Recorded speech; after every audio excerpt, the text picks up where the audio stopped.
Resenha. Oferecimento Nova Opção Turismo. Vamos viajar? Vamos com a Nova Opção.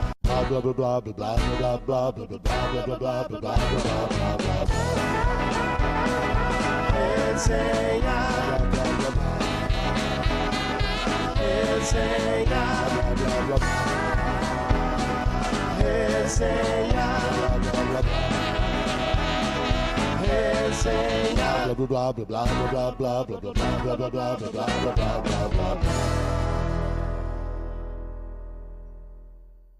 Salve, salve, galera! Começando nosso resenha de hoje aqui pela TV Sol Comunidade. Minha convidada de hoje é a Carla Borges, que é psicóloga, professora universitária também. E nós vamos falar um pouquinho sobre essa geração mimimi que tem por aí, o ambiente corporativo. E ela vai falar, claro que baseado em teses, em trabalhos, em anos e anos de experiência, um pouquinho sobre isso, para a gente entender um pouquinho mais para que rumo vai os profissionais, o mundo corporativo. E eu vou dizer mais, eu acho que isso está muito além até do ambiente corporativo, isso é só um reflexo do dia a dia que a gente vive. Seja bem-vinda, Carla, é um prazer recebê-la aqui, viu? É um prazer estarmos aqui de novo, né? Com Isso certeza, é muito bom. Com certeza. Nós temos que realmente rever algumas coisas, né? Eu acho que esse bate-papo vai ser muito legal. Também acho, adoro falar sobre comportamento humano. E a formação de psicóloga ajuda muito nisso, né? Bastante, bastante. E dentro dessa área, você optou por trabalhar dentro da área de RH, né? Então, eu comecei fazendo psicologia porque eu queria atuar com crianças. Meu sonho era trabalhar com criança, entender criança, e quando eu vi, eu estava no mundo corporativo. Me apaixonei pela psicologia organizacional, me especializei nisso e estou aí até hoje. Isso, você nunca optou pelo outro lado, o lado clínico? Eu até tentei. Eu devo confessar que alguns trabalhos, inclusive, a gente acaba trazendo um pouco para a parte clínica. A parte de assessoria, por exemplo, individual, você traz um pouco do conceito. Mas a minha paixão é trabalhar com o mundo corporativo mesmo. Eu gosto de ver essa coisa do grupo, né, tornando possível alguma coisa. Você chegou a trabalhar interna dentro de empresas? Não, eu comecei minha vida inversa, né? Todo mundo fica dentro de uma empresa, né? Tem uma expertise e vai para o individual. Eu não. Já comecei como consultora em 94 e estou aí até hoje. A gente adquiriu uma experiência maior justamente porque a gente fez o papel inverso, né? Foi passando em vários tipos de empresa, foi criando um conhecimento diferenciado pelas realidades que a gente encontra e foi costurando aí o conhecimento. Hoje eu posso dizer que eu tenho uma experiência muito maior do que se eu tivesse ficado só em uma única empresa, porque eu teria só uma realidade, né, para poder contar ou dividir aí com os clientes. E dentro desses quase 25 anos de experiência... Pois é, né? Eu tô com 27, eu comecei cedo. Você acabou pegando um pouco das 3 gerações, a X, Y e Z. Curiosamente, a gente tem algumas empresas que ainda têm os veteranos, que nem é a Baby Boomer, é antes disso, né? Aquele pessoal de 80, 85 anos que tem atuado nas empresas ainda. Eu acho isso muito sábio por parte da empresa, porque algumas coisas que você adquire através dos anos de experiência, não tem livro, não tem Google que vai ensinar você a fazer, não é? É fato. A maior parte das empresas que tem esse pessoal acima de 80 anos, eles atuam mais na governança corporativa, né? Mais nas tomadas de decisão, compreender a situação. E isso é riquíssimo, né? As pessoas se esquecem um pouco dessa história. E esse grupo traz de volta a história, olha como começou, o que nós podemos fazer. É óbvio que tem suas limitações, né? Eu acho que tem que ter esse equilíbrio. Com certeza. Mas a gente percebe como é interessante esse grupo, né? Esse grupo que traz uma riqueza da história que a gente não pode perder. Eu costumo sempre dizer muito... Bom, eu também tenho 27. Na verdade, eu vou fazer 45. Mas eu venho de uma formação onde não existia...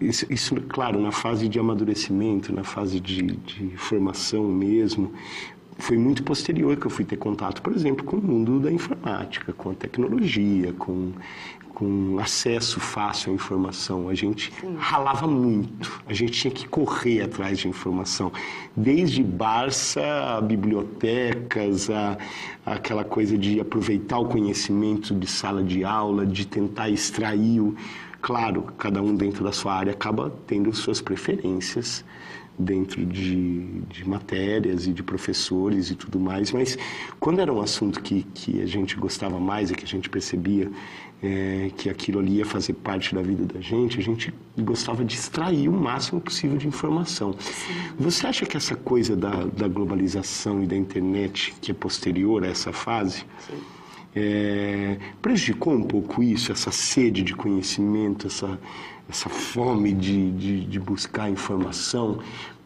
Porque hoje assim é muito gratuita a informação, sim, de um modo geral, ao ponto de você não saber o que é verdade ou não. Isso gera um ponto de interrogação nessa geração? O que aconteceu foi que as informações chegaram muito rápido, né? Lá em 95, 94, 95, quando estava chegando a internet, ainda assim nós corríamos atrás de uma biblioteca, de um livro, né? De conhecer autores, daí por diante.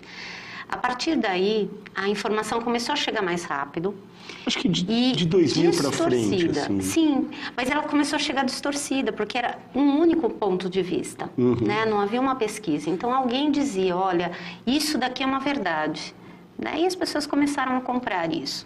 Eu acredito que sim, essa velocidade de informação, ela acabou empobrecendo, né, essa coisa do buscar a verdade. Do conhecimento. Sim, porque de repente alguém fala uma teoria e é uma teoria dele, né? Ele acredita piamente naquilo.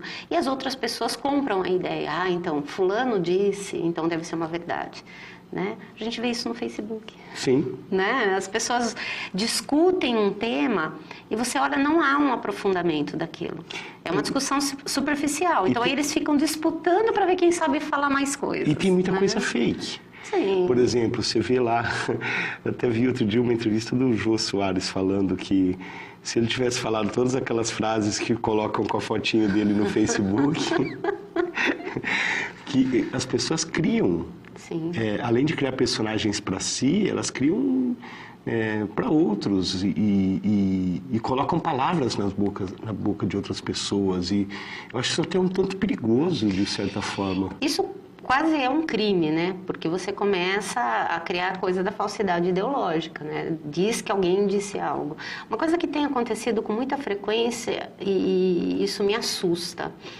Por exemplo, você coloca uma frase, né, nas mídias, você coloca ali no Facebook, Twitter, sei lá, mas você não coloca autor fulano de tal, você coloca, você não dá o devido crédito. Seu, tal. O que tem acontecido? Eu tenho colocado muitas frases, né, mas são frases minhas. As pessoas copiam, colocam na página delas, como se fosse uma verdade delas, uma frase delas. E às vezes até assinam. Né? Pois é.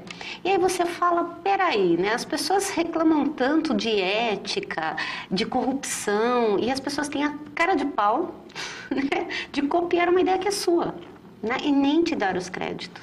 Essa palavrinha que você falou, curtinha, que para mim tem uma importância enorme, que é a ética, é algo que eu acho que precisa ser estudado e restabelecido urgentemente.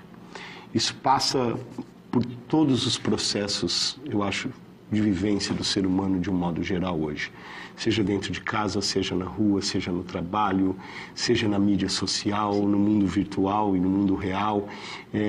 As pessoas não têm mais noção. E algumas pessoas, principalmente eu acho que essa geração mais nova, não tem a mínima noção do que significa a palavra ética, de como é que pratica isso. Perdeu seu valor, né? A culpa nem é deles. Sim. Eu acho que essa geração Concordo. que está chegando, ela não teve a oportunidade, né, de conhecer o que e é. de exercitar até. Sim. Perdeu-se um pouco isso, né? A gente escuta muitas frases. Eu lidei durante muitos anos com crianças. Eu dava aula para crianças de 4 a 6 anos. E aí é um aprendizado sensacional, né? E ali você tem que trabalhar esses conceitos, né? Os valores, né? A questão de ética.